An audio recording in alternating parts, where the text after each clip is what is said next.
Todas a esta mesa de discusión virtual. Quiero comentarles que los que vamos a participar el día de hoy para nosotros es un aprendizaje, al igual que para todos los que van a participar desde sus casas en esta mesa de discusión virtual, que denominamos efectos demográficos y sociales del COVID-19, y en la que están participando, tengo el gusto de que participemos de poder participar con 4 compañeras extraordinarias académicas, las 3. Voy a empezar por Verónica Montes de Oca, que es investigadora titular del Instituto de Investigaciones Sociales, coordina el Seminario Universitario Interdisciplinario sobre Envejecimiento y Vejez y es miembro del Sistema Nacional de Investigadores nivel 3. Está al lado de silencio. ¿Sí? También está Concepción Arroyo Rueda, profesora investigadora de la Universidad Juárez del Estado de Durango. Ella es miembro del Sistema Nacional de Investigadores nivel 1. Sagrario Garay, profesora investigadora en la Universidad Autónoma de Nuevo León, también es miembro del Sistema Nacional de Investigadores nivel 2. Y el que habla es Miguel Calderón Chelius. Soy coordinador de la licenciatura en Ciencia Política y Administración Pública en la Universidad Iberoamericana Puebla y director del Observatorio de Salarios de la misma universidad. Y nos hemos reunido hoy justamente para poder hacer una reflexión colectiva sobre el acontecimiento que está marcando y que probablemente marcará la vida de todos nosotros. Quiero antes de iniciar mencionarles a todos los participantes que esta sesión se está grabando, por lo cual su permanencia implícitamente implica un consentimiento a esta grabación. Les pedimos por favor que apaguen su video y su audio y que si tienen preguntas, por favor, las envíen al correo al cual se inscribieron para participar en esta mesa, que es covid.sociodemo@gmail.com. Una vez hecho estas presentaciones, me permito hacer una pequeña introducción al asunto que nos concierne el día de hoy. A finales del año pasado nos enteramos de que un extraño virus andaba rondando las calles de entonces desconocida para la mayoría de nosotros, ciudad de Wuhan, en China.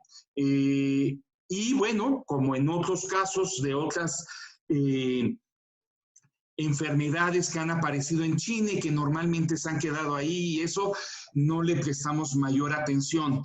Para enero ya sabíamos que esto tomaba unas proporciones significativas a nivel de China y bueno, que tendría algunas repercusiones internacionales. Hubo incluso quienes consideraron que era una buena oportunidad para sacarle ventajas a China. Los propios Estados Unidos lo hicieron en esos términos y aquí en México hubo muchos analistas que plantearon justamente la posibilidad de que para México representaba una oportunidad de ocupar los espacios vacíos que está reflejando aquí. Estas cosas no han sucedido así, sino que el virus, a través de un confinamiento muy riguroso que se hizo en China, inevitable que saliera y poco a poco ha ido invadiendo todo el mundo y en este momento el epicentro de la pandemia es Europa y son los Estados Unidos.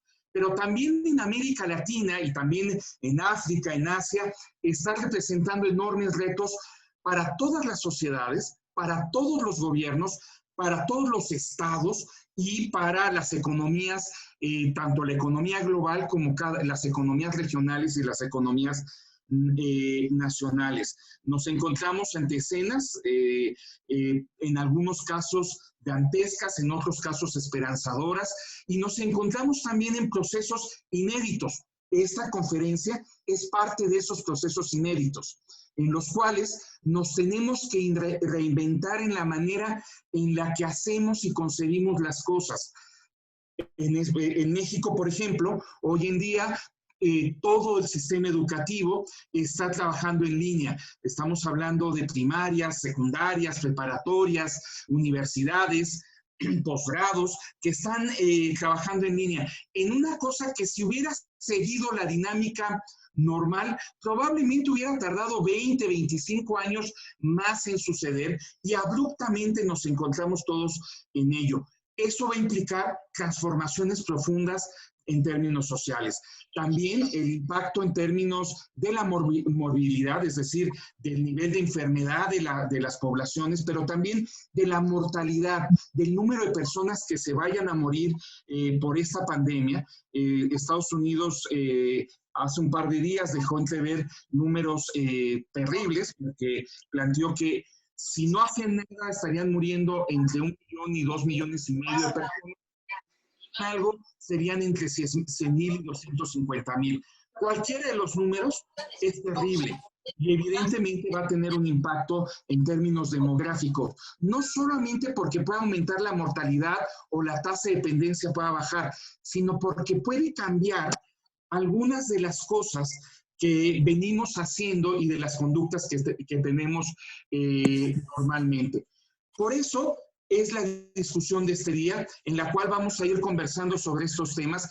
Y yo quisiera pedirle primero a Concepción Arroyo, desde Durango, que nos diera justamente un primer acercamiento a los efectos sociales y políticos que estamos enfrentando con la presencia de esta pandemia. Hola, buenos días a todos. Espero me escuchen bien. Y bueno, primero que nada, compartir estas ideas que les voy a comentar, pues tienen relación con todo lo que se ha generado de información y de desinformación también de esta pandemia que estamos atravesando casi todos los países o muchos de los países, ¿no?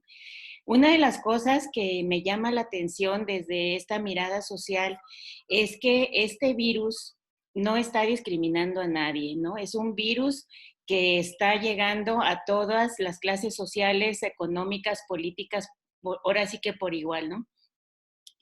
En ese sentido, a diferencia de otras experiencias de epidemias que han sido focalizadas, incluso de terremotos, incluso de otros desastres naturales en los que hay poblaciones muy específicas que las viven y que se toman las medidas en relación con estos grupos vulnerables, por decirlo de alguna manera.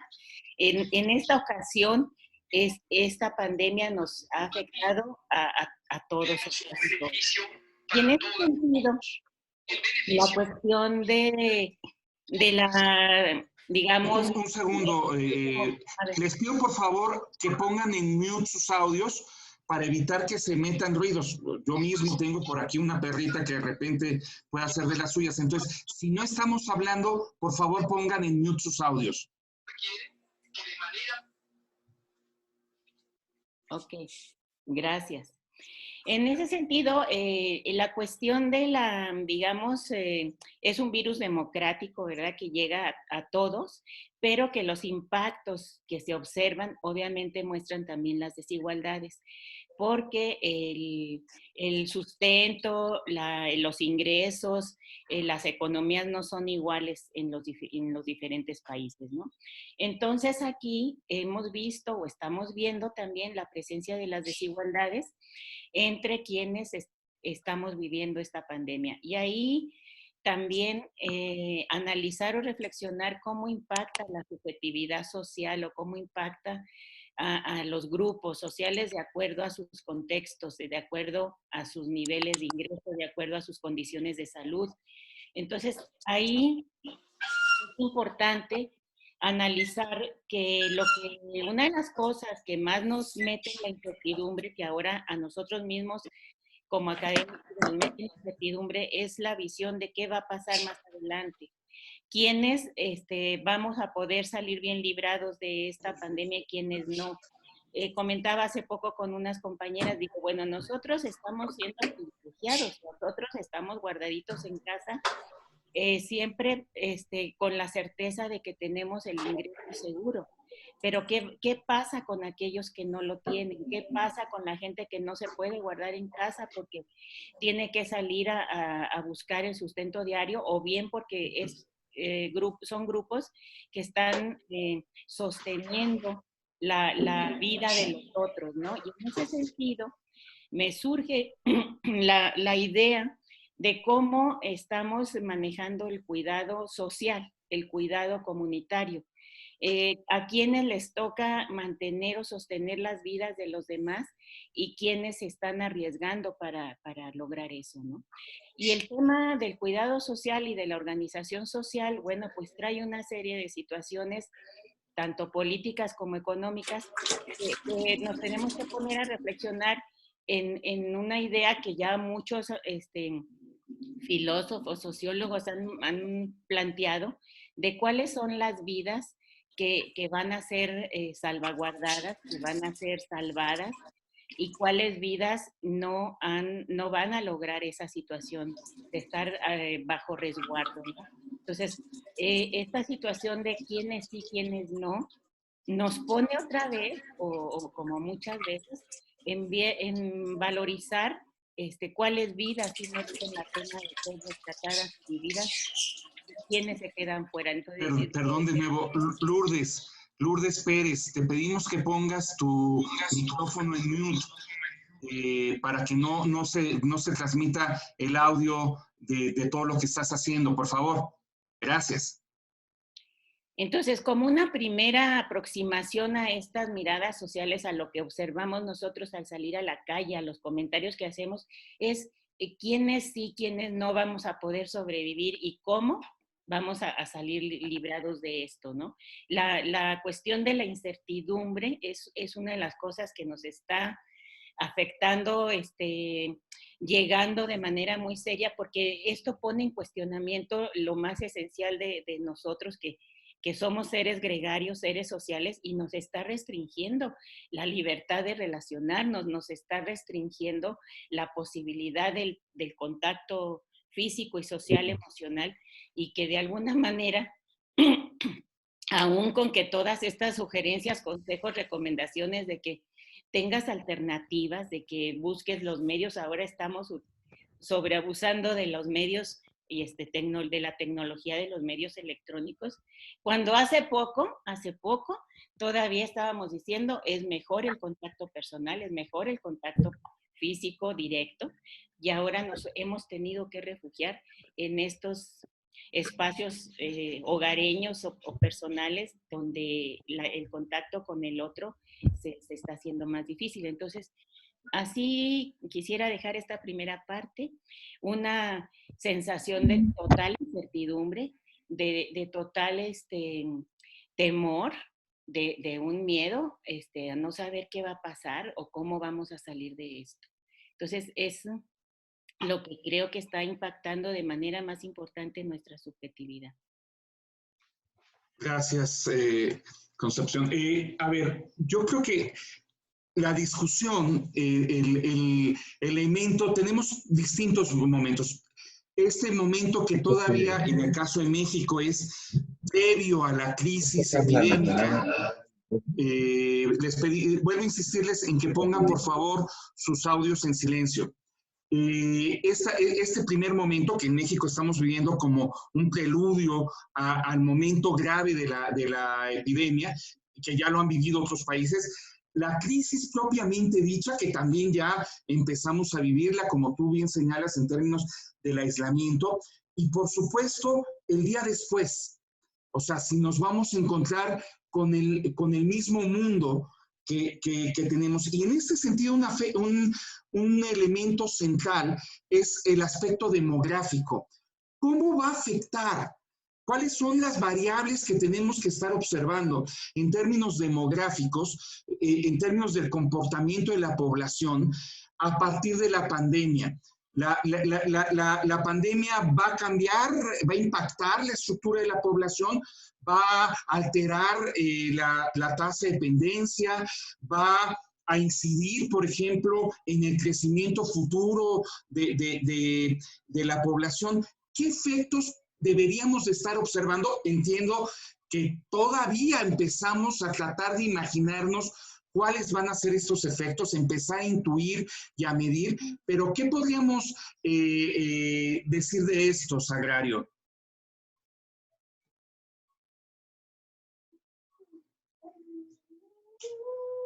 Si andas por ahí, Sagrario. Bueno, sí, ya estaba desactivando el micrófono. Hola, buenos días a todos. Bueno, sobre las cuestiones demográficas, me parece que ahora es muy pronto para visualizar un panorama de qué va a pasar, porque tenemos varias cosas. Echándole un poco el ojo a los datos que tenemos de estos países que han hecho más atacados por la pandemia, como España, Italia y China, en términos de lo que las muertes han representado de su población, pues los porcentajes son bajísimos, no alcanzan ni el 0.1%, ¿no? Por supuesto, eso no quiere decir que las muertes no cuenten, cualquier muerte cuenta, pero en términos de proporciones son muy, muy bajos los casos, al menos reportados por las muertes del COVID-19. Obviamente, tenemos que tener en cuenta muchas cosas de estos países. Bueno, tanto España como Italia son países que tienen una estructura poblacional muy envejecida y también de ahí viene que, bueno, pues también haya tenido mucho más efectos esta pandemia en estos países. Creo que todo lo tenemos que analizar todavía con lupa, porque además pensemos en que hay mucho subregistro. Entonces, ¿cómo vamos a saber si efectivamente estas muertes, uno, se deben al coronavirus? Y también, bueno, el número de casos detectados también puede estar subregistrado, ¿no? Porque sabemos que además es una pandemia donde ya nos han dicho que a veces no tienen síntomas. Entonces, bueno, ahí estamos, tenemos un subregistro increíble. Y por otro lado, bueno, pues en países como México, que apenas vamos comenzando con esto, aún no sabemos el número de casos total o el que va a ser, porque esto va para varios meses, pero también pensemos en que las medidas que se están tomando en cada país, también eso es lo que va a depender del crecimiento o no de la pandemia, ¿no? Y también los registros. Creo que desde la visión demográfica vamos a tener mucho trabajo en hacer las estimaciones, no solamente de los casos que se presenten y de la mortalidad reportada por estos casos, porque incluso en las mismas estadísticas de mortalidad tendríamos que saber, bueno, estos casos se van a registrar efectivamente por este virus o la causa va a ser otra, ¿no? Porque ya sabemos que en los registros de mortalidad las causas, bueno, a veces es paro respiratorio, y entonces entró toda la gente casi en paro respiratorio porque ese es el final, ¿no? Pero habrá en realidad un registro de las muertes por esta pandemia, entonces creo que ahí va a haber mucho trabajo en términos de los registros, de trabajar eso. Lo otro que mencionabas, Miguel, acerca de si esto tendrá algún impacto demográfico, ahora no lo sabemos, ¿no? No lo sabemos qué tanto va a cambiar la estructura de la población. Depende igual del número de muertes que hay en total, pero echándole también un poco el ojo a los datos, en México, uno se cuenta con que al año mueren... Un segundo, Montserrat, te pedimos que pongas en mute tu micrófono porque entra todo el sonido. Por favor, gracias. Les decía, bueno, entrando a las estadísticas, en México particularmente encontramos que más de 70,000 personas al año mueren por diabetes. Y estoy hablando nada más de las personas de 60 años y más. O sea que si vemos en términos de cifras, bueno, pues es un gran número de casos. ¿Esto impactará en la población la pandemia? No lo sabemos. Tendría que ser tal vez algo mucho más, que se presente de manera más regular, que por varios años posiblemente, o por un periodo muy largo, como lo han sido, por ejemplo, en el periodo que hubo muchos homicidios, ¿no? Eso sí se ha documentado y más o menos se ha estimado cómo ha incidido los homicidios, la mortalidad por homicidios, incluso en la esperanza de vida de las personas, ¿no? Hay colegas que han trabajado eso y han estimado el impacto, pero como sabemos, en México hubo un periodo muy fuerte de la guerra contra el narco, en donde los homicidios representaron altas tasas de mortalidad, sobre todo en varones, ¿no? Y en ciertos estados de la República. Entonces, bueno, eso en el largo plazo obviamente va a tener implicaciones. Pero de esto ahora creo que todavía no tenemos y que es muy arriesgado hacer proyecciones incluso del número de muertes y del número de casos. Todo depende de la estructura poblacional de las personas y de las medidas que se tomen. Pero también quisiera yo retomar algo que decía esta Connie hace rato, y era sobre, bueno, las desigualdades que estamos enfrentando como país. No es lo mismo que se ha vivido en Europa que en los países de América Latina. En América Latina estamos frente a un panorama en donde, bueno, en México sí tenemos una población envejecida, que es la población más vulnerable, según nos dicen, pero no es tan envejecida como en Europa. Pero ¿qué tenemos en México? En México tenemos mucha desigualdad y eso puede ser tal vez más grave que el propio envejecimiento, ¿no? Tenemos demasiadas personas que están con empleos informales, que viven el día al día, que ganan el salario, no ganan un salario, que tienen que trabajar para tener cierto ingreso, que no tienen acceso a servicios médicos, que no tienen pensión, etcétera, que tenemos una serie de condicionantes que no solamente las personas mayores sean las más vulnerables, ¿no?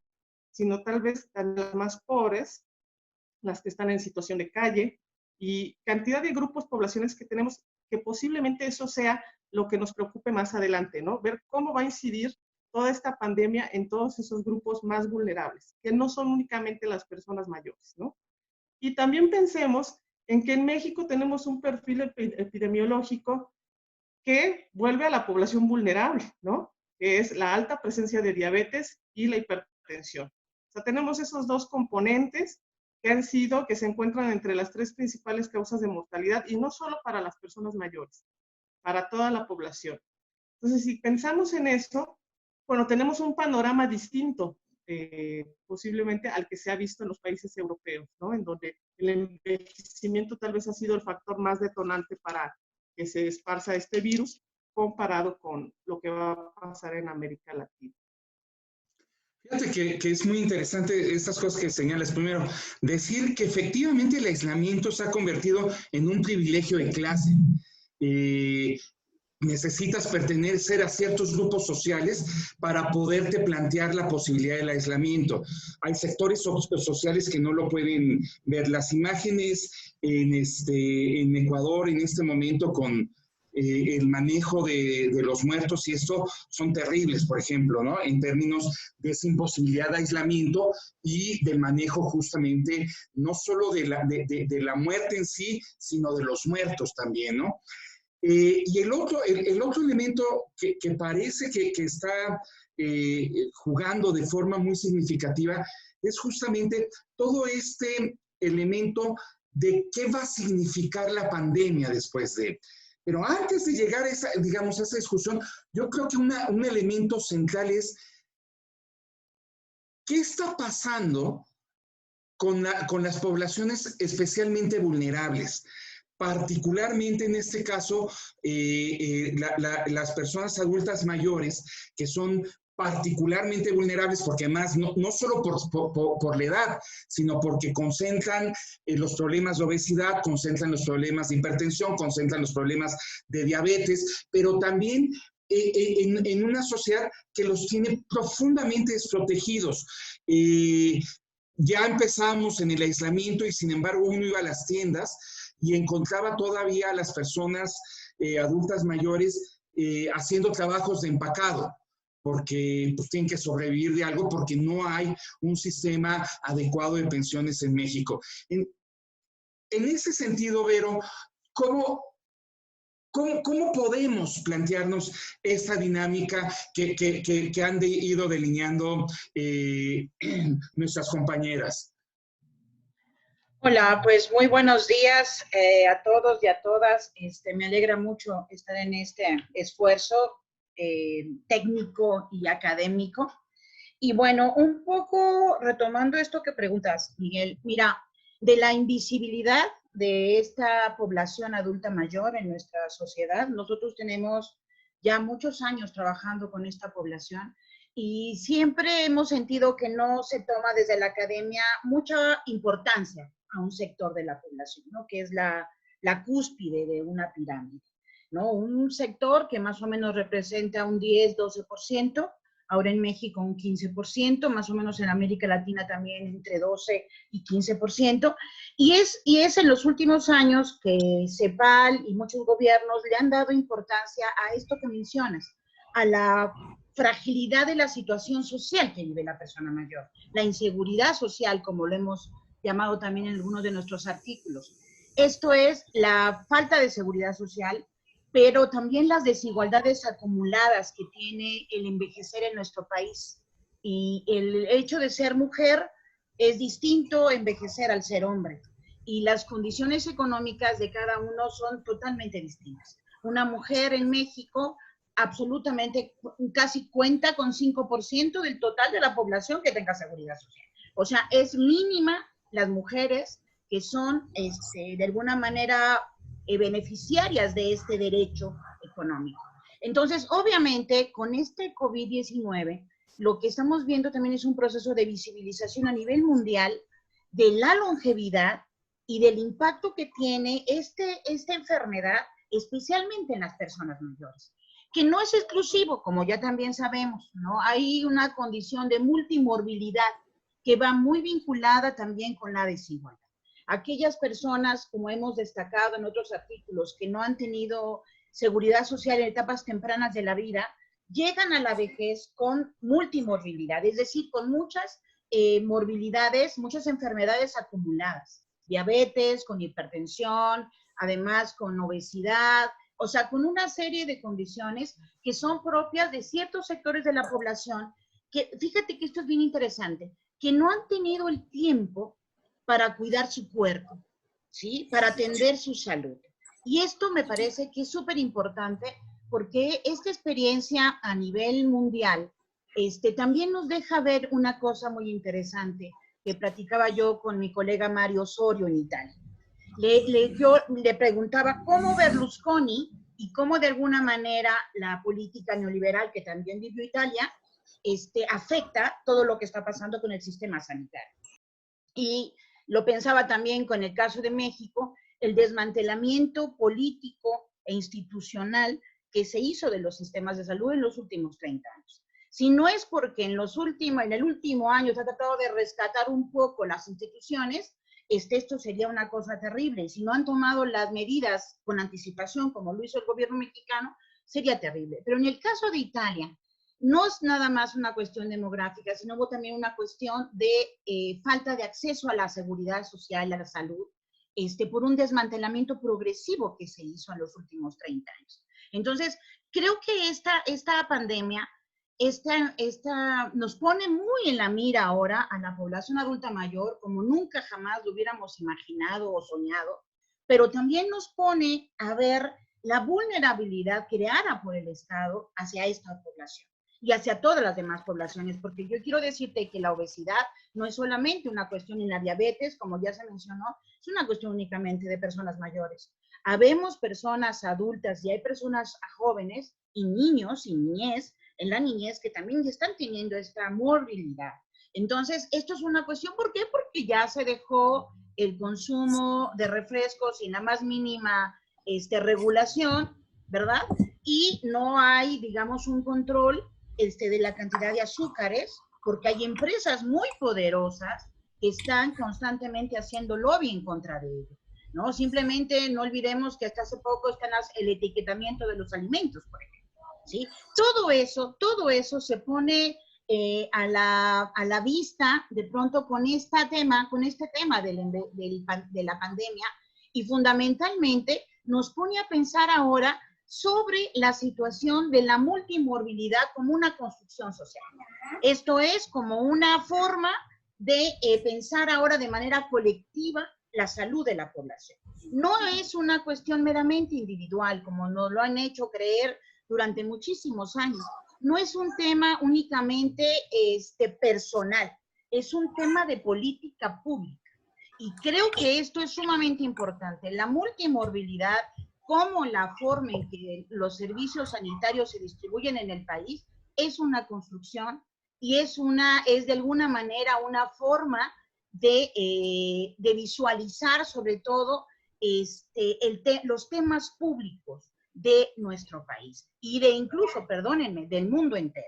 Entonces, creo que esto es sumamente importante de tomar en consideración para iniciar nuevamente muchos debates. Entre ellos, el tema de la vejez, de que hay muchas formas de vejez, hay muchas vejeces, y sobre todo hay muchas formas también en que estamos de pronto construyendo la condición social de las personas en su proceso de envejecimiento. Y esto me parece también que es un tema muy importante, que arroja, digamos, si algo nos puede dejar esta pandemia, si algo nos puede regalar para reflexionar, tiene mucho que ver con los determinantes sociales de la salud y de la longevidad en grandes contextos de desigualdad y donde los servicios privados no son la panacea en los servicios de salud, y lo estamos viendo con el caso de Estados Unidos, y aquí han insistido mucho en privatizar los sistemas de salud, y afortunadamente tenemos una mirada de salud pública. Y yo creo que eso es sumamente relevante en este contexto. Gracias, Vero. Quiero insistirle a todos los participantes, recuerden en poner mute en sus micrófonos y apagar sus videos para que sea más fluida la plática. Uno de los aspectos que es muy interesante, digamos, las poblaciones a nivel histórico, los momentos en los que tenían mayores problemas eran justamente momentos o de epidemias o de guerras, pero fuera de eso, básicamente la dinámica de las poblaciones históricamente fue a un crecimiento muy paulatino, pero un crecimiento al fin. Pero el siglo XX vio cambios en los comportamientos de la población muy importantes. Un crecimiento exponencial, la explosión demográfica originada en una disminución de la mortalidad y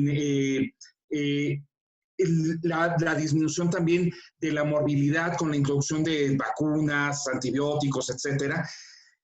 Pero el otro fenómeno que es novedoso y que se empieza a hacer evidente a finales del siglo XX y muy claramente a principios de este siglo, es el envejecimiento de la población, que ahora todavía lo hablamos como la población italiana está envejeciendo. Ya empezamos a hablar de la población mexicana está envejeciendo, de las poblaciones de los países desarrollados, pero que parecería que por las dinámicas demográficas que se han ido dando, parecería una tendencia, por lo cual en unos 20, 30 años tendremos a una parte muy significativa de la población de los países, digamos, en más de 60, en más de 65 años. Al mismo tiempo, esto está acompañado el correlato es la disminución de la natalidad. O sea, y a mí me parece que esta pandemia pone en juego esas dos dinámicas. Va a cambiar la perspectiva de tener hijos en las jóvenes generaciones y cómo va a ser el impacto en términos de las poblaciones envejecidas, los sistemas de salud, la salud pública, etcétera, a partir de estos retos que nos está planteando la pandemia del COVID-19. Sagrario, ¿qué nos podrías decir al respecto? Bueno, sí, efectivamente la población va a ir envejeciendo más, eso es una tendencia que se ha venido viendo. Ya hay países en América Latina que están bastante envejecidos. En México a eso vamos, ¿no? Está cada vez creciendo de manera más acelerada el número de personas mayores. Claro, perdón, incluso este es un elemento que se incluye en las explicaciones de lo que está pasando en Italia y en España, pero particularmente en Italia, ¿no? Sí, que es una población muy envejecida, y claro, y que también tienen una pirámide poblacional con base muy estrecha. Yo creo que efectivamente las generaciones más recientes tal vez reduzcan sus niveles de fecundidad, pero no solamente porque es una tendencia que se ha venido viendo, sino también porque si lo vemos en el caso de México, volviendo un poco al tema de las desigualdades y de toda la precariedad laboral y de las condiciones sociales, pues los jóvenes cada vez se enfrentan a una situación mucho más complicada, ¿no? aún aunque estudien, no acceden tan fácilmente a empleos, no tienen salarios fijos, son contratos temporales. En realidad su panorama para las nuevas generaciones no es nada alentador, ¿no? Lo cual creo que podría incidir en reducir sus niveles de fecundidad. O sea, puede haber otros factores y no lo sabemos, ¿no? O sea, finalmente la explicación a veces de las reducciones en la fecundidad no son tan claras, pero a mí sí me parece que el panorama social para las nuevas generaciones puede llevarlos a no, pues, a decidir no tener hijos o a reducir el número de hijos que efectivamente además se ha venido reduciendo ya en las últimas décadas en México. Ya hemos visto una reducción importante. Y bueno, yo también quisiera aprovechar mi intervención para decir que otra cosa que deberíamos de considerar son las desigualdades regionales, porque eso también me parece que después de todo esto tendríamos que mirar cuáles fueron los comportamientos a nivel regional, no solamente de la pandemia, sino también de las acciones y de las implicaciones que va a haber, porque ya hay algunos análisis que han tratado de hacer en Europa de, bueno, cuáles son las regiones donde han sido más afectadas en términos de casos, de presencia de casos y de muertes, pero también me parece que tenemos que ver en términos de las medidas que se van a tomar en cada región. Y en México, bueno, siendo un país tan grande, no podemos meter a todos en el mismo cajón, ¿no? Tendríamos que hacer un análisis posteriormente de las implicaciones a nivel no solamente regional, incluso municipal, como muy desagregado, para ver cuáles son las acciones que se tomaron, pero también las implicaciones que habrá en el futuro. Gracias, Agrario. Concepción, una de las cosas que están en juego es justamente, y que era una discusión que estaba ahí presente, era todo el asunto de los cuidados, incluso de la economía de los cuidados, pero podemos hablar de la demografía de los cuidados, donde hay una transformación. Antes la mayor parte de la población en una situación de necesidad de cuidado eran niños. Y ahora, paulatinamente, van a ser personas mayores. Tú que estás muy cercana a todos esos espacios, un poco olvidados, me parece, el trabajo social, y que este tipo de situaciones devuelven su centralidad. ¿Cuál es el papel en medio de la crisis, pero en medio también de las dinámicas que ya se venían dando, de el asunto de los cuidados y de quiénes son los responsables de proporcionar los cuidados a los niños, a los enfermos, a la gente mayor? ¿Qué podríamos problematizar en eso en el contexto de esta crisis por la pandemia? Bueno, es un tema candente el de los cuidados y que ahora ha tomado un matiz más, digamos, de riesgo y de preocupación, ¿no? Porque, como bien se ha dicho, las personas mayores ahorita en esta pandemia son las personas con mayor vulnerabilidad por enfermedades crónicas o por la propia edad. Entonces, ¿cómo vamos a enfrentar el cuidado de estas personas mayores cuando muchas de las personas que las cuidan, hablando en su mayoría de mujeres, que no tampoco descartamos que haya hombres cuidando, también son personas de mayores de 60 años? O sea, entonces, ¿cómo se va a distribuir el cuidado? O sea, estas mujeres mayores, muchas mujeres mayores de 60 años están cuidando a otras personas mayores en estos momentos. O sea, ¿cómo vamos a visualizar ahí el derecho a la protección social, el derecho a la salud de todo este grupo de personas que están inmersas en los cuidados, ¿no? Entonces, no sabemos cómo están desempeñando el cuidado ahorita en estos momentos. El hecho de salir a comprar las situaciones de medicamentos, de surtir despensa para estas personas mayores, pone tanto a las cuidadoras, sean menores o mayores de 60, que como repito, hay muchas cuidadoras ya también en una tercera edad, en una edad ya de riesgo. Toda esta situación y de, digamos, el confinamiento aquí pues es para los que están básicamente inhabilitados en una cama o están postrados en una cama. Pero los otros que están alrededor sosteniendo la vida de estas personas, pues tienen que andar entrando y saliendo y realizando labores o situaciones en calle, ¿no? Y esto nos remite nuevamente a la posición o al debate que se está dando actualmente, que es remitirse a los derechos, ¿no? El derecho al cuidado, el derecho a cuidar, el derecho a la salud, el derecho a la protección. Y vemos realísticamente, o vemos la realidad que nos rodea, que pues muchos de lo que se enuncia como derecho o se está enunciando como derecho, pues es un mero discurso todavía en mucha parte de la población. Entonces, los derechos todavía no llegan para apoyar a una mujer que cuida a otra persona mayor, para decir, el Estado, aquí estoy presente. ¿Cómo te voy a apoyar a que te cuides tú de esta pandemia y voy a desplegar recursos del Estado? Entonces, pensar en los derechos o remitirnos a los derechos todavía no es una idea que sea palpable, visible o que esté en el plano de lo real. Y aquí lo que uno pensaría cuando ves estas experiencias o estos temas es cómo no podemos llegar a ver esto más que como derecho, como una obligación social. Hablaba yo hace rato del cuidado social. Todos en esta pandemia estamos obligados a cuidarnos. Todos tenemos la responsabilidad del cuidado de nosotros mismos y del cuidado de los otros.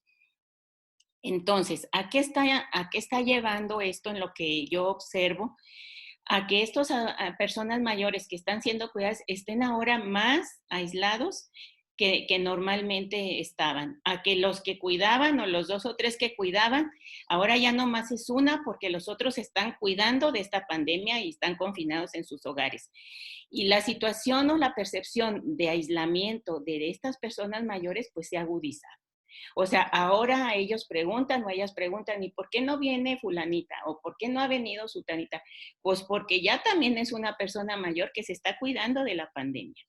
Entonces, esto en el tema de cuidados viene a agregarle ahora sí, a tener un agregado en el que tenemos que reflexionar sobre cómo los derechos ahorita no están siendo, ahora sí que visibles, ¿no? No están siendo visibles y tendríamos que estar pensando más en una situación de obligación social, de obligación comunitaria, que es lo que hemos venido discutiendo desde hace mucho tiempo, pero que no se ve cómo va a aterrizar o no se sabe cuándo va a aterrizar, ¿no?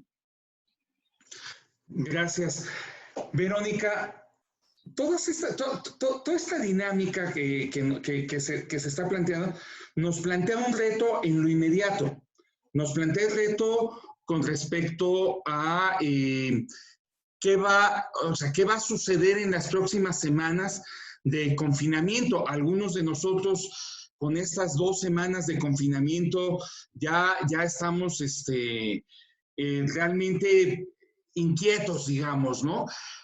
¿Qué efectos sociales podríamos esperar? Pero, digamos, esta es la parte de la población que Sagrario describía muy bien, que tiene este derecho a poderse confinar, pero hay una parte de la población que no. ¿Qué va a pasar conforme? ¿Qué podemos imaginar que sea la dinámica conforme avance la epidemia en México, se tenga que endurecer el confinamiento y haya evidentemente una parte de la población que no lo permite?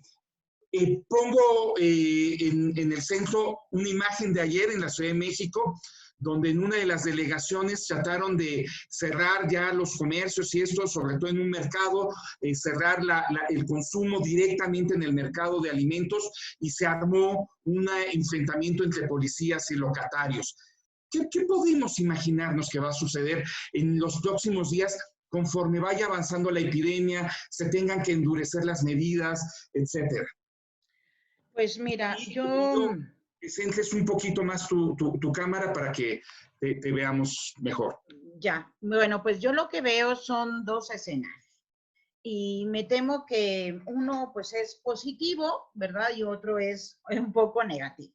¿Y a qué me refiero con esto? Primero, uno en el que la población va a hacer caso, sobre todo en estas 2 semanas que vienen, 2, 3 semanas, que son claves en todo este proceso, porque es lo que estaría viviendo Italia aproximadamente en enero, principios de febrero, cuando tenían vacaciones. Y la gente ya sabía que no tenía que salir, ya sabían. Y aún así, la gente del norte se fue al sur y se fue de vacaciones. Y lo que hizo fue contagiar al resto de la nación. Y eso hizo un comportamiento exponencial terrible, que no salió totalmente fuera de control del gobierno italiano. Y eso mismo puede suceder en México si en estas siguientes 2 semanas no nos confinamos, no nos encerramos en nuestra casa. Como bien dijo Concepción, es una cuestión de cuidarse, pero también es una cuestión de cuidar a los demás. Aquí se da un proceso de cuidado mutuo, en donde yo me estoy cuidando y estoy cuidando a los demás porque desconozco su sistema inmunológico, desconozco la vulnerabilidad que pueda tener en cuanto a su multimorbilidad y por lo tanto quiero conservar la salud de esa persona, pero también mi salud. Esto, al parecer, no se ha entendido del todo y por desgracia ha habido demasiada guerra de desinformación en nuestro país y ahí también eso deja muy claro que hay muchas personas que no la creen, no creen lo que está pasando. Me estoy refiriendo a gente, a personas que viven en ciertas localidades rurales de nuestro país, posiblemente también haya ignorancia, también un tanto de ignorancia. Entonces, hay 2 escenarios. Uno, en el que estamos comportándonos todos siguiendo las indicaciones porque somos conscientes de esto que puede suceder y que tenemos que parar, bajar la curva de contagio. Esto es sumamente importante porque son los timings de la enfermedad centrales. Si no bajamos el número de personas que están siendo infectadas, ¿sí?, podemos después tener una curva muchísimo mayor de muertes posteriormente, de personas que no pudieron restablecerse después de la enfermedad. Pero también por el otro lado veo que están cerrando los negocios. Tú que eres experto en pobreza, esto seguramente va a incrementar las condiciones de pobreza de la población, su vulnerabilidad económica, pero también, y ya lo dijo hoy de hecho el presidente, lo cual no me pareció extraño, porque hoy mismo advirtió sobre la delincuencia, ¿sí? Esto quiere decir que es posible esperar que los delincuentes de siempre, pues grupos que están tratando de sacar provecho, aprovechen esta oportunidad. Entonces hay que tener también mucho cuidado en esta situación, porque yo no dudo que en algunas localidades, no aquí siempre, como mencionabas el ejemplo de esta zona en la Ciudad de México, pero también los alrededores del Estado de México siempre tienen lo mismo, aunque no haya pandemia, ¿no? Entonces siempre hay algo ahí que está sucediendo que no se ha podido controlar. Entonces yo no dudo que en el futuro vaya a haber cierta restricción de los alimentos, obviamente vaya a haber algunos problemas relacionados con las personas que no están haciendo caso, Miguel. Y ya están las patrullas recorriendo las ciudades, en otras entidades federativas ya se está tomando esto en cuenta. Y lo que es aquí muy importante es no violentar los derechos humanos y que la misma autoridad siga convenciendo, aunque sea con las autoridades de la seguridad pública, siga convenciendo. Porque estas 2 semanas son sumamente importantes. Y aquí quisiera un poquito nada más mencionar que yo creo que necesitamos también alcanzar y llegar a las poblaciones indígenas.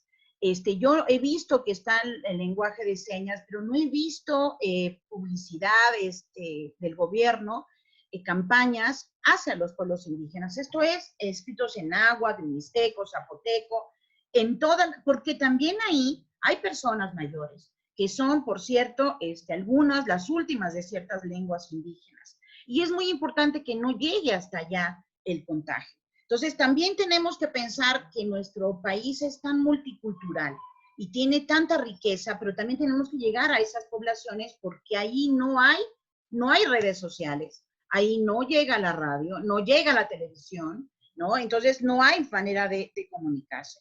Y también quisiera yo apelar un poquito, ya que tengo el uso de la palabra, a pensar en las poblaciones en situación de calle, a pensar, por ejemplo, también lo que está sucediendo con las trabajadoras sexuales, a pensar también en las poblaciones que han quedado, como bien mencionaba Concepción, solas y que han vivido así durante los últimos años y que ahora pueden verse, pues, sus redes sociales pasivas, ¿no? Entonces, tenemos que pensar ahora, y lo hemos conversado mucho en el SUYEP también, en redes comunitarias, redes vecinales de apoyo, en darnos la oportunidad en este momento de reflexionar que no podemos vivir solos, ni en una soledad completa y voluntaria, somos interdependientes. Y es el momento de pensar en que dependemos unos de otros y necesitamos el apoyo unos de otros. Entonces, yo creo que una oportunidad muy importante de esta terrible experiencia, ¿no? Que nosotros que somos privilegiados la estamos sufriendo. Imagínate las personas que se están exponiendo día a día porque viven al día de eso. Entonces, esto me parece que ahí es donde va a estar un elemento muy importante de reflexión futura sobre esta desigualdad, sobre todo en el mercado de trabajo, este sector informal de la economía, y pensar que también, y vean la gráfica de ayer, la población entre 30 y 50 años está creciendo en términos de que son los infectados, están contagiados, que no tienen una respuesta de pronto alarmante, que necesitan hospitalización. Bueno, qué suerte, pero sin embargo está ahí ese tema que me parece que puede ser un tema de reflexión futura. Y finalmente, nada más quiero retomar, porque me parece un tema central, el tema de la violencia. Se ha mencionado mucho que no han parado los feminicidios, se ha mencionado mucho también que el hecho de estar en casa conviviendo a lo mejor con tu agresor, o sencillamente estar en casa con tus hijos, con tu pareja y no tener problemas, pues va a llegar un momento en donde vamos a tener que tener estrategias de mediación de conflicto para poder realmente distribuir las tareas del cuidado, distribuir las tareas de la regeneración cotidiana de la vida dentro de nuestros espacios de confinamiento. Y esto también es muy importante porque es el trabajo doméstico, el trabajo del cuidado, el trabajo de cocinar, el trabajo de seguir con las actividades laborales dentro de casa, implica una reorganización del tiempo y solamente tenemos 24 horas al día. Entonces, eso va a generar también distintas formas de violencia que después pueden tener otro tipo de connotaciones, esperemos que no en la salud de las personas. Pero a nivel de la seguridad pública, yo creo que también vamos a tener por ahí algunos atisbos de violencia también, porque uno de los temas y de las áreas que ya se están tocando afortunadamente en los medios es la salud mental. Es la salud mental, Miguel. Es la salud mental, querido auditorio, porque este confinamiento, aunque privilegiado, sin duda, rompe con la cotidianidad, rompe con la organización de nuestro tiempo, rompe con la actividad de nuestro cuerpo, rompe con nuestra sexualidad, rompe con muchos aspectos que tienen que ver con la sociabilidad. Entonces, esto sin duda tiene repercusiones en la salud mental de las personas. Y aquí para. Hemos hecho una serie de reflexiones muy importantes. Yo quisiera insistir en una cosa que estaba en tu argumentación, pero lo quiero decir explícitamente. Hay como dos realidades que están corriendo en paralelo. La realidad de sectores medios, de clases medias, que son, digamos, parte del occidente y que tenemos conductas similares a las italianas, a las españolas, a las norteamericanas, que podemos o no hacer caso, que podemos irnos de vacaciones o no, podemos ser responsables o no, y que ahí y que la mayor parte, supongo, de los que están viendo esta conferencia, pertenecen a esa realidad. Y que ahí sí la responsabilidad de quedarse en casa y de ser lo más estrictos posibles en el aislamiento es muy importante. Pero hay otra realidad que corre en paralelo, que es otro universo completamente distinto. en la Ciudad de México, en la Ciudad de Puebla, pero estoy seguro que en Durango, que en Nuevo León, que en Ciudad Juárez, que en Chihuahua, que en Tlaxcala, que en todos lados está ocurriendo lo mismo. Va uno a los centros comerciales de cadena, etcétera, y ya están cerrados, etcétera. Pero va uno a los mercados y los mercados están funcionando y están en su propia dinámica. Es como si hubiera una realidad paralela, ¿no? Donde la lógica de parar resulta absurda porque es casi escoger entre comer y no contraer el virus. Entonces, ahí hay un problema que es muy distinto al de los italianos que decidieron irse de vacaciones. Mucha de esta población no ha salido a 50 kilómetros a la redonda de su lugar de origen en su vida. Entonces, estamos hablando de población realmente en condiciones muy limitadas y que de alguna manera presentan un escenario muy distinto al del contagio que puede haberse presentado en Europa. Me temo que, aunque aparentemente lo decía Connie muy bien, cuando decía, bueno, no hay distinción social, le está pegando a todo el mundo, me temo que en México la epidemia sí va a tener un sesgo social, porque yo creo que va a pegar mucho más fuerte en esos sectores, porque no tienen el recurso y la capacidad de autoaislarse. Entonces, me parece que sí va a haber un sesgo de clase, o sea, así como decía de alguna manera Sagrario que el aislamiento tiene un sesgo de clase, habría que decir que el contagio también me parece va a tener un sesgo de clase, por más que los primeros contagios hayan provenido de los sectores más privilegiados que pueden ir a viajar a los centros vacacionales en Europa, en Estados Unidos, etcétera. Voy a dar paso a preguntas. Tenemos poquitas preguntas. Les recuerdo que pues, si tienen alguna pregunta la deben mandar al correo covid.sociodemo@gmail.com. Es el mismo en el que solicitaron el link. Oye, Miguel, yo quisiera nada más aprovechar también para reafirmar que estos determinantes sociales de la salud implica todo el proceso, no solamente llegar a la enfermedad, sino implica la exposición al riesgo. Y creo que ahí, por eso son los determinantes sociales, porque están marcados por la desigualdad, por el sector socioeconómico, por la cuestión de género, porque también las mujeres... La formalidad. La formalidad, la informalidad.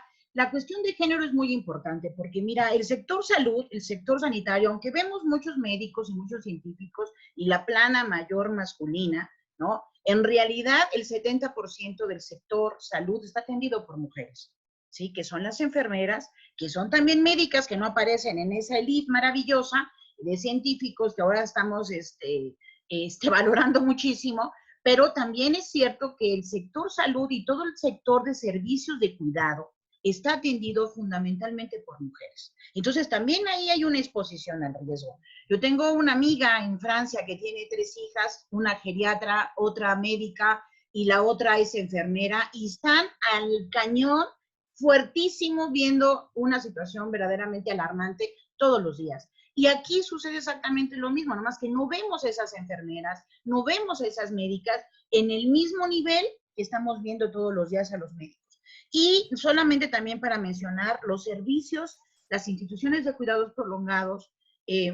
Ahora, el día de ayer, Presidencia pidió información sobre cuántas residencias tenemos en México, cuántos asilos hay en México, cuántas residencias en España, en Italia, y yo creo que también es el momento de comenzar a regular esta situación con estos centros y estas instituciones de cuidados prolongados. Porque ahí no puede suceder, ¿no? Ojalá y no, porque están expuestos también a un mayor contagio por los trabajadores que entran y salen, por el transporte, por este mundo paralelo que mencionas que se llega a tocar en ciertos momentos y que yo creo que es muy importante. Y ya nada más comentar eso. Vamos a darle la palabra a Elder con las preguntas. Aquí me las está mandando. Perfecto. Más que una pregunta, es como una problematización que la maestra Elizabeth, directora de Moespo, Michoacán, nos manda, que es, dice, coincido con la maestra Verónica, pese a la crisis estamos frente a una oportunidad no solo de visibilizar a los adultos mayores y el proceso de envejecimiento, sino también de replantear las políticas públicas dirigidas a este sector, más allá del asistencialismo. Sin embargo, dice, justo en este sentido se han centrado las respuestas institucionales, reforzar las prácticas que ya se tenían a esta contingencia, tanto el gobierno federal y estatal hablan de adelanto de los programas sociales. Y bueno, y nos pide que podamos reflexionar un poco sobre eso. Yo creo que tú lo has señalado muy bien. Hay un factor central donde tenemos que replantearnos. Es muy curioso lo que ha venido sucediendo en el mundo, pero voy a hablar de México en particular. Es muy curioso lo que ha venido sucediendo en México, digamos, hacia el 2018 y hacia estos años. Porque por distintas circunstancias nos estamos viendo obligados a repensar un país que parecía destinado a una ruta ya prefijada desde los 90. Con el Tratado de Libre Comercio y nuestra redefinición de la relación con Estados Unidos y muchos cambios políticos, institucionales, en la política social, etcétera, se definieron rutas que se venían siguiendo. Qué mal, qué bien siguió Zedillo, Fox, Calderón, Peña Nieto, y que el arribo del nuevo gobierno planteó la posibilidad de volver a discutir, pero no solo por eso.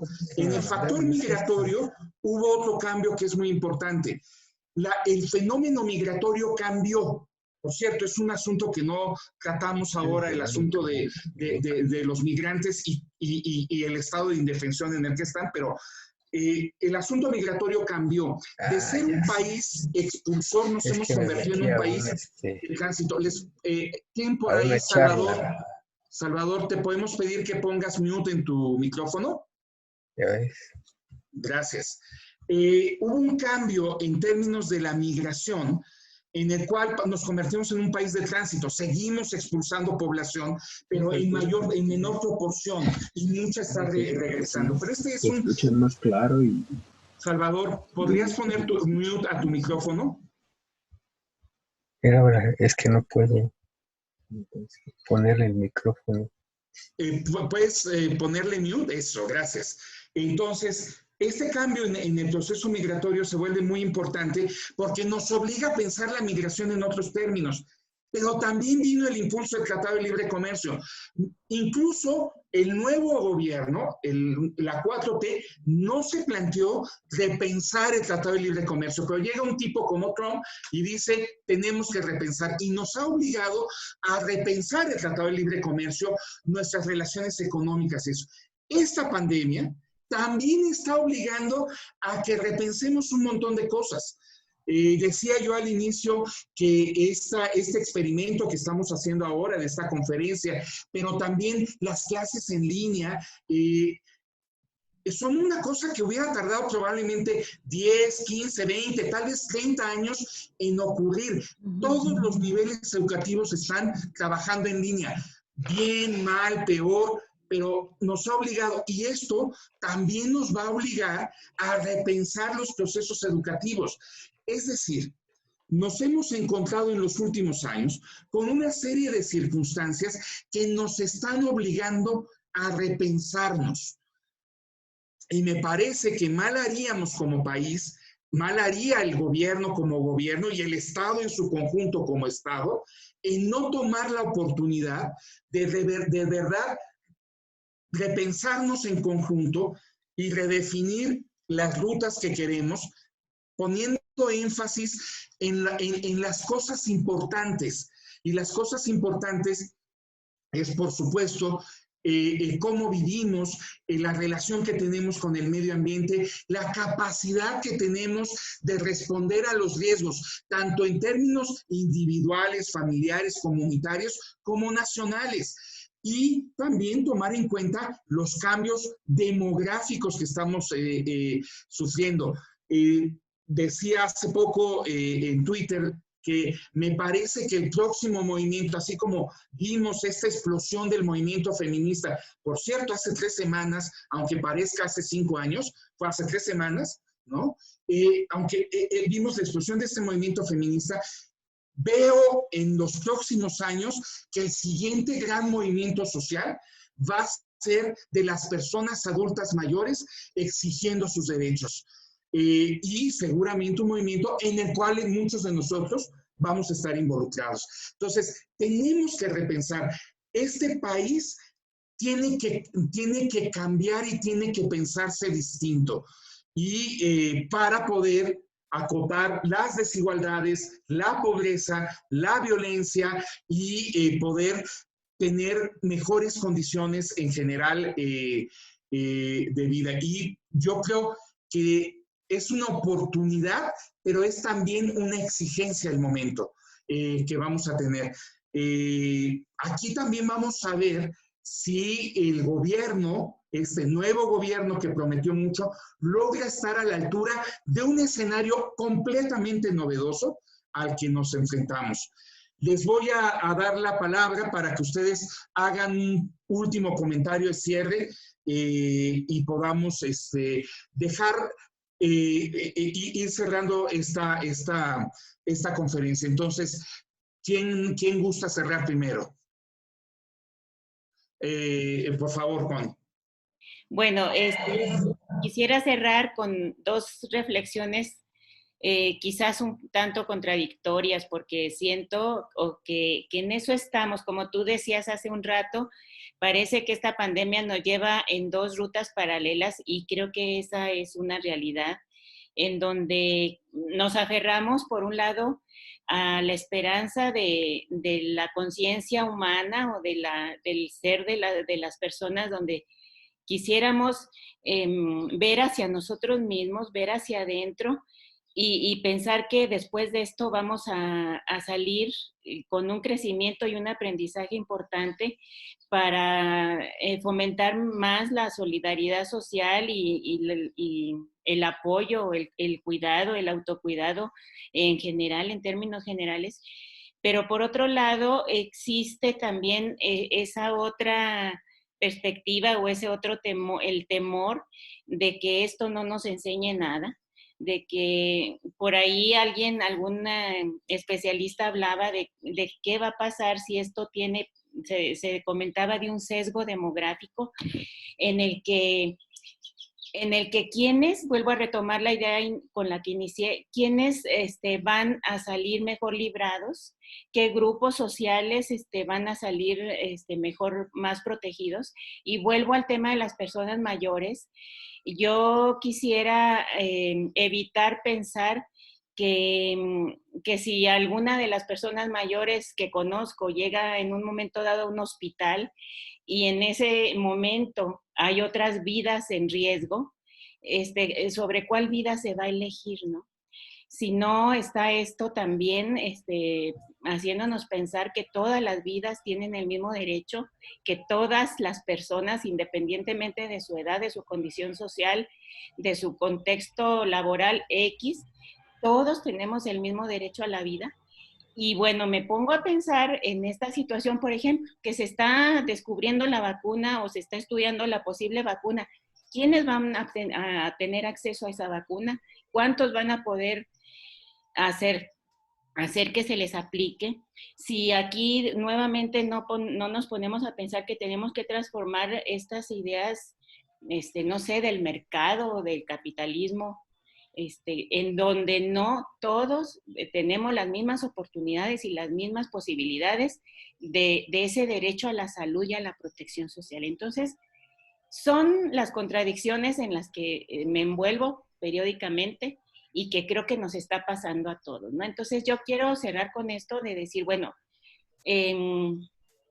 confiemos en la esperanza de que podemos salir mejores personas, mejores seres humanos de este aprendizaje, de esta pandemia, ¿no? Ahí dejaría yo. Mira, Blan. El Zoom. Sagrario, Verónica, ¿quién quiere tomar la palabra? Y le pido a Antonio Mateos si puede poner mute en su micrófono y apagar su video para que la señal fluya lo mejor posible. Bueno, yo voy a ser muy breve. A mí me parece que ni siquiera tenemos que esperar a que termine la pandemia, que justamente estas cosas a veces sacan lo mejor y lo peor de las personas, y que me parece que lo que ha mostrado es esto, que tenemos mucha desigualdad y que quienes estamos en una posición más privilegiada de podernos quedar en casa todos, pero sí hay también un cuestionamiento de las personas hacia quienes salen, ¿no? Y uno escucha constantemente un cuestionamiento incluso como un tanto agresivo de los que salen. A mí me queda clarísimo que hay quienes lo hacen de manera inconsciente, pero hay quienes aún de manera consciente tienen que hacer, ¿no? Y que eso es lo que también tenemos que reflejar. Es un país que tenemos que tener en mente que no todas las personas se pueden quedar en casa, o sea, que sí es que deberían, pero a veces no tienen opción. Pero también que existe un sector de la población que a mí me parece que lo ponen en términos muy románticos, todo esto del aislamiento, ¿no? Como estar en casa y pedir de comer y ver películas y leer. Y digo, a ver, eso no es para toda la población, pero en el fondo también estamos esperando que alguien, hay un sector, queremos que nos traigan la comida, ¿verdad? Y entonces no estamos pensando en que esas personas que están de repartidores, pues también están exponiéndose. Entonces, ojalá y sí reflexionemos sobre estas desigualdades, que no se endurezca la discriminación hacia los sectores más vulnerables, ¿no? A mí me parece que eso se está poniendo sobre la mesa, que hay mucho más discriminación, y también que ojalá y tengamos un mayor autocuidado, no solamente como una responsabilidad individual, ¿no? Que seamos más conscientes de nuestro cuidado, que veamos que efectivamente estas enfermedades que están matando a la gente constantemente, como la diabetes y la hipertensión, bueno, que seamos más conscientes de nuestro autocuidado, exigiendo, por supuesto, lo que corresponde al Estado, tampoco viéndolo como una cuestión individual. Y también más conscientes de nuestro consumo, de nuestro solamente dato local, sino también, pues justamente de no agravar estas enfermedades como la diabetes, repito, ¿no? Tenemos un alto consumo de bebidas azucaradas en México. Bueno, ojalá esto nos ayude a repensar que también nuestra salud es importante y que tenemos que cuidarla desde ahora, ¿no? Que no es una cuestión de llegar a la vejez y a partir de ahí cuidarnos, o a partir de la pandemia entonces todo el mundo se empieza a cuidar. No, es desde ahora, ¿no? Y además desde muy pequeños también para los niños. Entonces, bueno, esperemos que sí haya un cambio de conciencia. Me temo que no, pero seamos optimistas los pequeños. Gracias, Sagrario. Vero.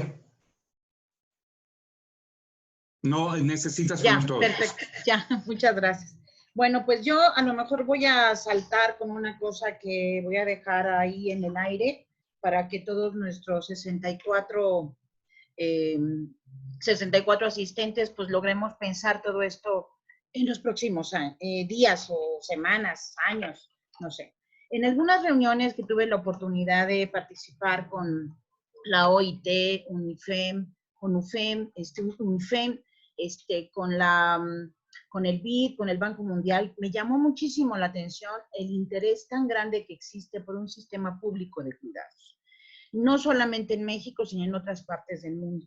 Y yo creo que esto que está pasando ahora nos da mucha luz sobre la necesidad de articular los sistemas de salud con los sistemas que tienen también que ver con el trabajo, con el empleo, con toda esta precarización que se genera en el ámbito económico y que va relacionado mucho con los determinantes sociales y con la proliferación de ciertas enfermedades en los sectores más pobres de la población y digamos, en los distintos sectores.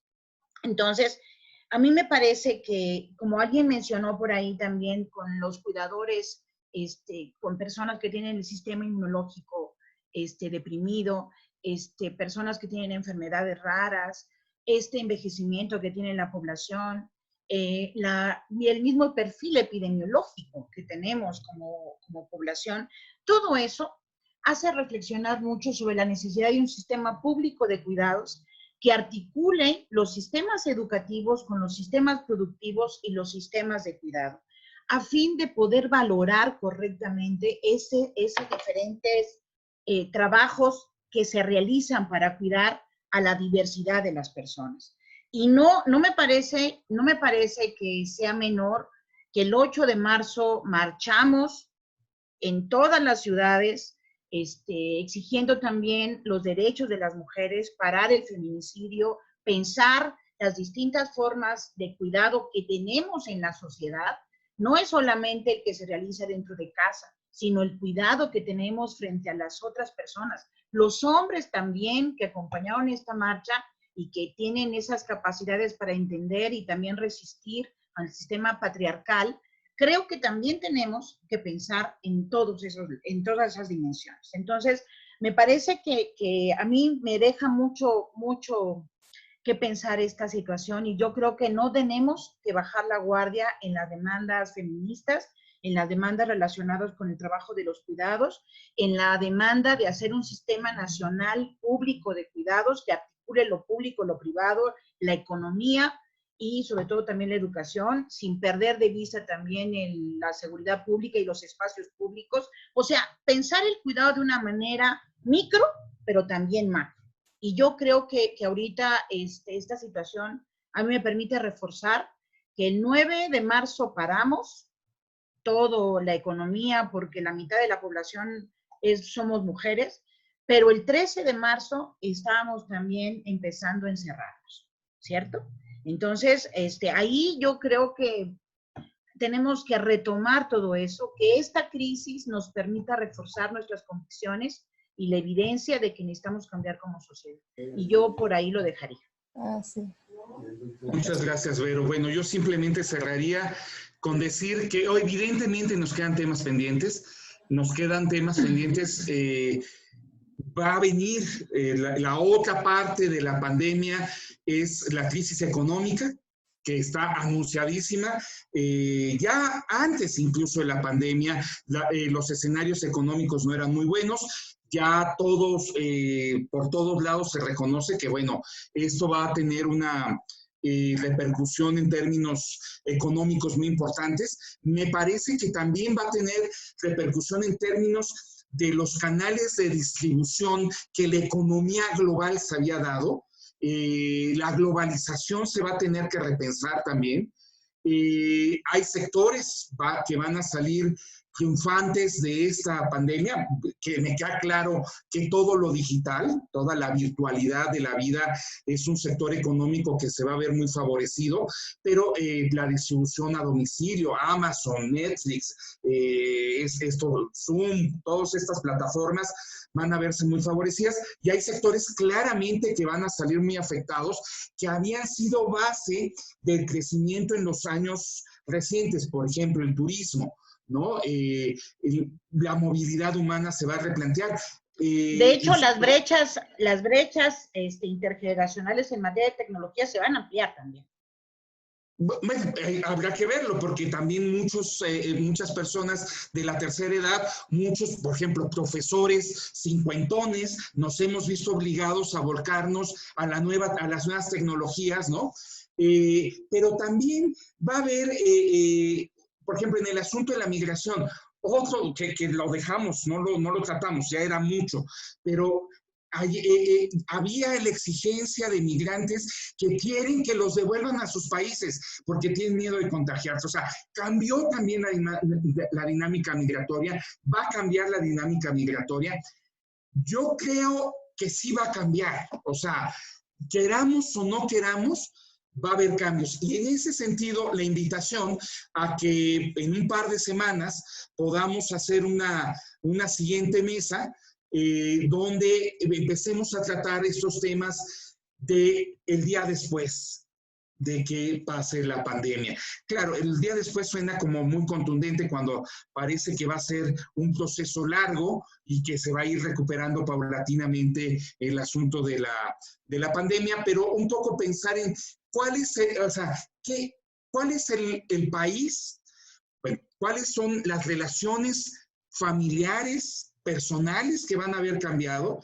Las comunitarias, las regionales, las nacionales y por supuesto a nivel internacional. Y seguramente tendremos tema para una tercera mesa donde podamos tratar justamente los nuevos arreglos en la geopolítica y qué cosas cómo se van a poner ahí. Entonces, dejo eso y espero que podamos encontrarnos pronto. Les agradecemos desde cada una de nuestras universidades, de la Universidad Juárez del Estado de Durango, de la Universidad Autónoma de Nuevo León, de la Universidad Nacional Autónoma de México, de la Ibero Puebla, y por supuesto del Seminario Universitario Interdisciplinario de Estudios de la Vejez y del Observatorio de Salarios de la Universidad Iberoamericana Puebla y de la Red de Observatorios de la Deuda Social de América Latina. Les agradecemos muchísimo que hayan estado atentos a esta mesa. La vamos a distribuir por redes para que se pueda ampliar el escenario y esperamos vernos próximamente en las mesas que podamos hacer en un par de semanas a propósito de cómo va evolucionando la pandemia en México. Muchas gracias. Vamos a subir el video a YouTube y a todos los correos electrónicos que nos escribieron les haremos enviar la liga de dónde va a quedar esta mesa de discusión virtual. ¿Vale? Mil gracias a todos. Muchas gracias. Estamos atentos. Bye. Gracias. Hasta luego. Hasta luego. Bye. Bye.